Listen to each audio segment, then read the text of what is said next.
Hi, guys. Welcome back to Finding Your Indie. I'm Bonnie Paulson. And I'm Mandy Stevens. And welcome to our another Monday marketing tips and tricks. If you're watching this, then Orb has passed.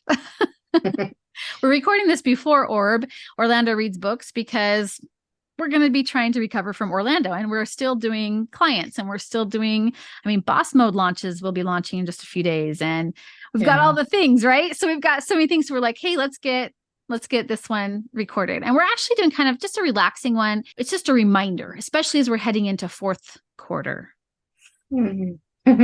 Fourth quarter. The title of this one is Don't Overcomplicate Things. And we wanted to talk to, it's kind of like a reminder. Okay. Number one, and Wendy and I were just talking about this.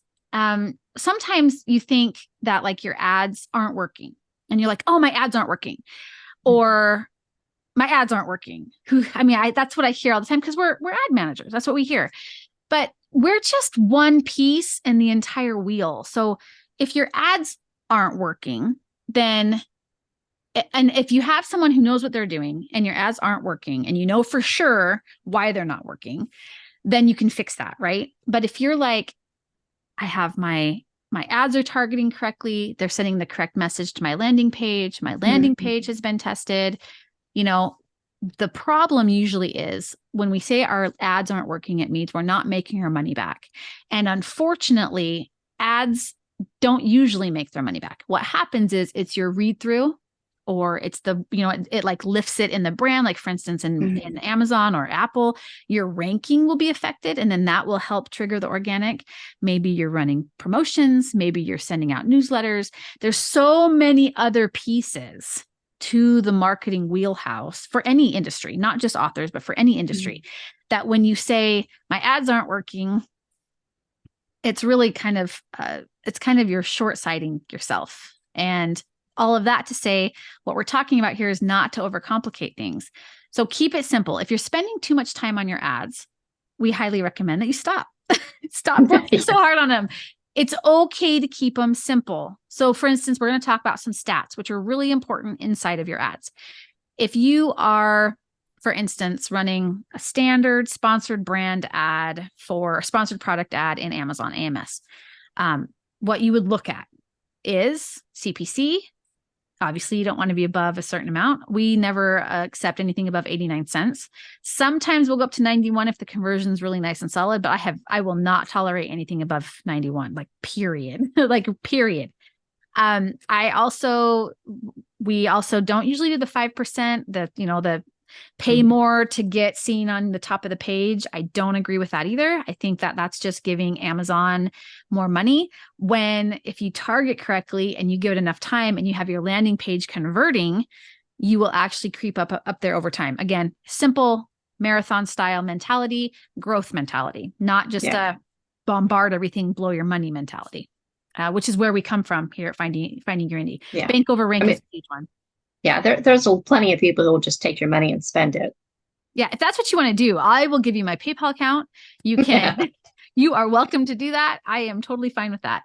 Another thing is when you're like looking like at Facebook ads, let's say you're running standard traffic ads, and these are for anything. You can run these for direct sales. I hear a lot of people say that traffic ads don't work for direct sales. That's incorrect. They actually do work very well. You just have to make sure your goal is identified. Okay. If you're looking for conversions, obviously traffic ads aren't going to necessarily be it.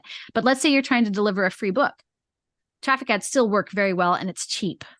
Cheap. I highly recommend traffic ads for free books. Yeah, me too. Definitely. Don't do conversion ads. It doesn't count as a sale, and your ROAS looks horrific, your CPR. So when you're dealing with traffic ads, your data points that you should look at and focus on is CPC, CTR, and sometimes you can actually look at your conversion rate, right? Like that's your number. You should always be looking at that, but you should also be looking at your sell through, read through, make sure that that information is easy. But other than that, like, you're spending money? Are you making money? Like, are all of the pieces in line? You should be able to make money. Just keep it simple, right? We're just keep thinking about keeping it simple. When you're dealing with direct sales ads, conversion ads is another thing that they're called. You're looking at cost per result, CPR. Like that should be the number that you're looking at. CPC doesn't matter because they actually would be pointing you to CPM. Sorry, they would actually be pointing you to CPM because you can only be charged per impression. And then they actually have to learn. So, and we'll have series on this. I'm actually doing a ton of testing, and it's disgusting how much money I'm blowing on it. Disgusting.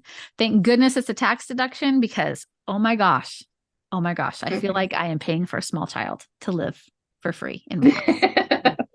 It's horrible. But we have lots of things that we've been testing that we can't wait to show you. We also have information on like maybe some of the best practices to do for some of those types of ads.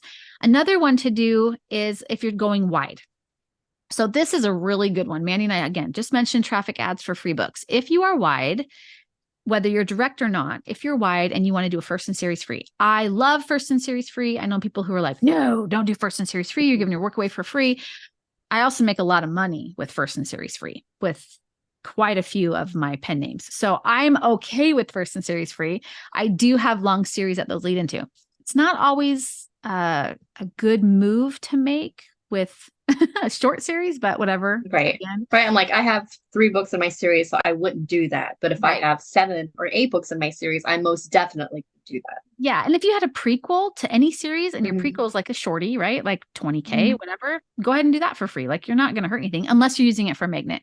But again, all we're saying is keep it simple. So a free series, if you're going to do traffic ads, keep for free books, traffic ads. Even if it's direct sales, keep it simple. If you're running to magnets, traffic ads, keep it simple.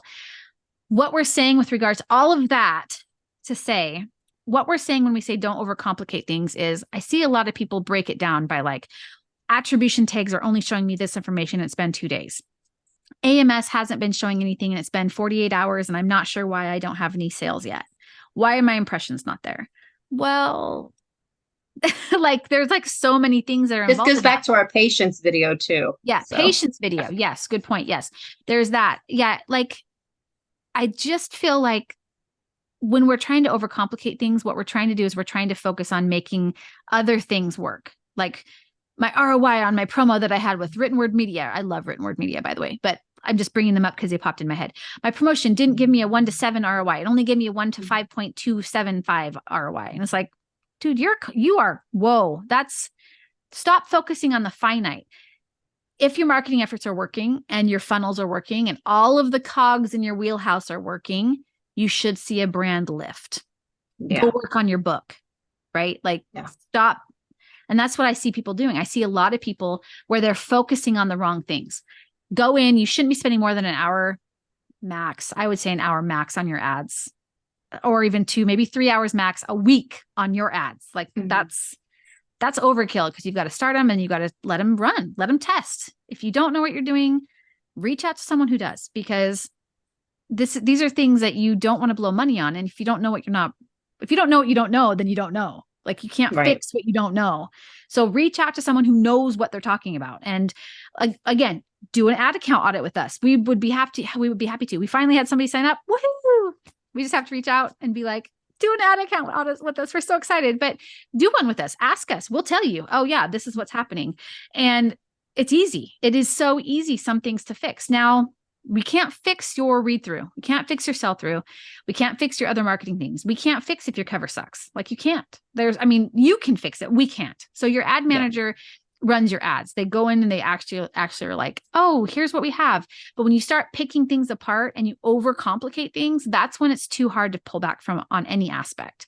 So I think that's just kind of what I wanted to say when we were doing, like, when I was like, hey, let's do this. Don't overcomplicate things, like a topic kind of mentality. Yeah.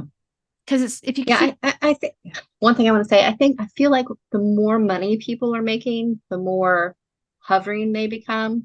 And I'm like, dude, you're making a 1 to 3 or 1 to 4. That's fantastic. Relax a little bit. Go write another book. Yeah. Chill. Yeah. I think the reason that it happens, we might have another video on this, is I think one of the reasons why people do get that way, because you don't want to lose it.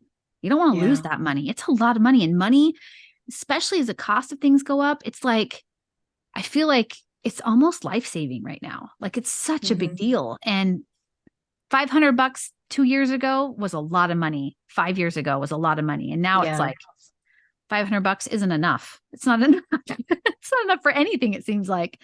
So but take a breath, give some, simplify things. If you're starting to feel like you're going crazy, step back and focus on the numbers we just told you to focus on. You'll know what your range is. You'll know what an acceptable range is for you. If your conversions are doing well at like a 2% CTR, then stick with it. Like that's not bad. Like there's all different kinds of numbers that you can actually be focusing on, but don't focus on the ones we just told you to. Yeah. That's your telltale signs, and go with it. Keep it simple, because the more complicated you make something, the more stressful it is. And then the less time you're going to actually have working on your actual books, which is what your business is supposed to be. Okay, luxury done. Absolutely. Go right. Yeah, go write your next book. Go write your next book and make sure it's branded. Because we always say that, right? Does it stick with your brand? And always make sure you're having fun. And always make sure you're sticking with your goals. All right, guys, click subscribe and hit the notification bell sign so you get notified when we have another video up. And we look forward to seeing you in more videos coming up as we have more and more to talk about marketing and advertising in the author world. Thanks, guys.